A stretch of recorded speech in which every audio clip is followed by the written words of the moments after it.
25 years ago this month, the first young adult Friday the 13th novel was released in bookstores. Young adult horror novels were huge in the late 80s and 90s. The market was flooded with these amazing novels aimed at younger readers. I actually have a website dedicated to young adult horror books that I will link in the comments below. It's in the process of being completely overhauled, but check out the old site for now and let me know what you think.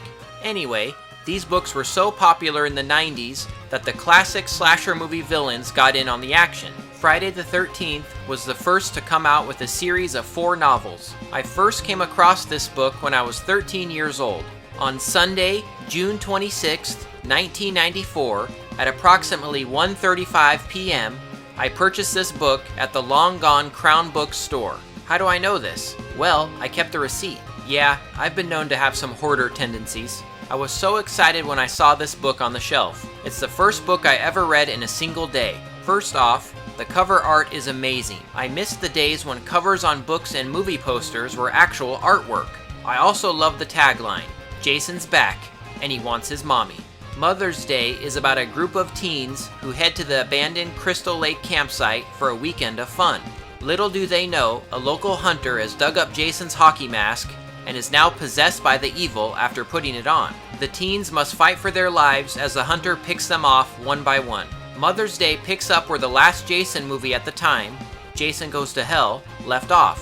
Apparently, a lot of restrictions were put on the novels by Berkeley Books. It's kind of weird, but Jason himself wasn't allowed to actually appear in the books, and there were many limitations put on the violence.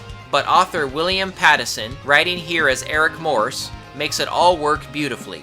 Thanks to his excellent writing style, the book moves along at a lightning pace. The teenage characters are classic archetypes: the shy girl, the nerd, the jock, the snob, etc. But they are fleshed out very well. You really get to know these characters and care about them before they are killed off by the hunter.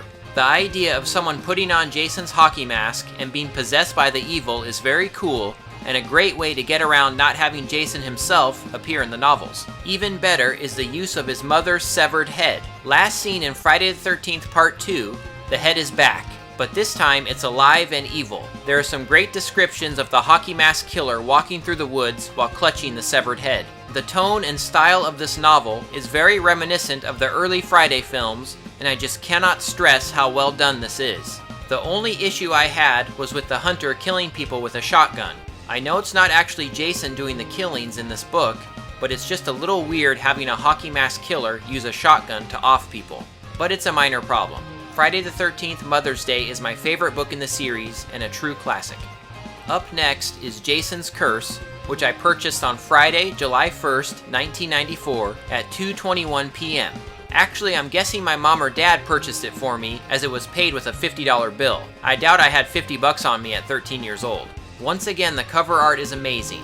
Interestingly enough, the hockey mask killer is shown with hair, even though the killer in this book is described as being bald. The tagline is wonderfully cheesy: Jason's gone fishing, and he's using live bait. Jason's Curse has a mentally challenged hillbilly named Big Red finding the cursed hockey mask and putting it on. The sister of a dead character from the first book brings her friends to the cursed Crystal Lake campsite in an effort to destroy the evil once and for all. Although it doesn't quite reach the heights of the first book, Jason's Curse is another excellent chapter. The hulking killer is described as more Jason-like in appearance, and once again, the characters are very well done. There is more characterization of the killer this time, with the author putting us inside Big Red's head. It makes him very sympathetic and unable to control the evil that has taken him over. But it also takes away from the suspense and makes him less imposing than the hunter from the previous novel. Like the first book, there are supernatural touches that hammer home the fact that Crystal Lake is an evil and cursed place. The supernatural element brings an interesting layer to the Friday the 13th series and works very well in these novels. The biggest problem I had with the book is the strange description of the hockey mask when Big Red first finds it. It's described as having a large mouth hole, big enough for Big Red to drink from after having the mask on. What's that all about? It really took me out of the book, but that's about it. Overall, another excellent entry. Next is Friday the 13th, The Carnival.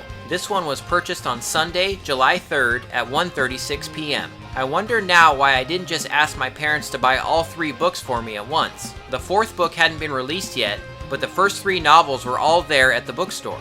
At the very least, it would have saved multiple trips. Anyway, once again we have an amazing cover that just screams young adult 90s horror.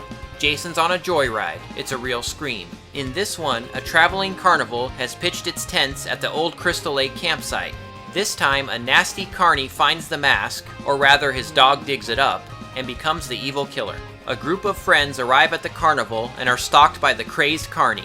Another great entry, the supernatural element is amped up even more, with the cursed ground of Crystal Lake affecting the rides and machinery of the carnival. The killer is not at all sympathetic this time around and is very imposing. The characters are again solid, with the final girl, Maxie, a different kind of character. She isn't the usual virginal heroine, so it makes things more interesting. The carnival setting is handled very well, and there is lots of suspense. When I first read this as a kid, I liked it, but it was my least favorite of the series. I'm not sure why, as I found it to be excellent upon further readings. It is a very dark and kind of depressing story, so maybe I was looking for something more fun as a kid, but it's still another excellent entry. And finally, we get to Road Trip, purchased on Saturday, August 13th, 1994 at 2:22 p.m. A Mrs. Jeffries mystery novel was purchased with it, which tells me my mom bought this one for me. Road Trip has another amazing cover, but with one big issue. The hockey mask looks like one you would find at a dollar store. It's strange because the previous book covers had an excellent rendition of the iconic mask. But mask aside, I love the art and cheesy tagline, "Honk if you love Jason." Road Trip is about a van full of cheerleaders and football players that breaks down in the middle of a storm. Guess where? Camp Crystal Lake, of course.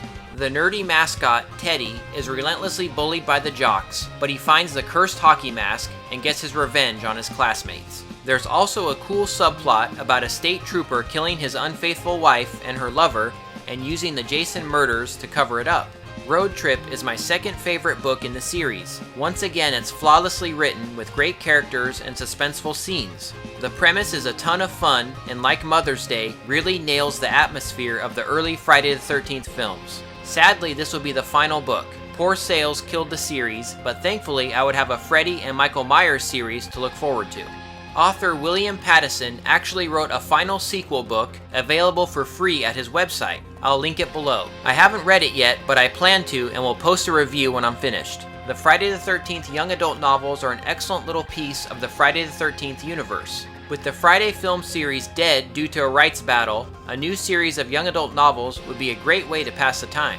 But they may not even be able to do any novels now with this never-ending lawsuit.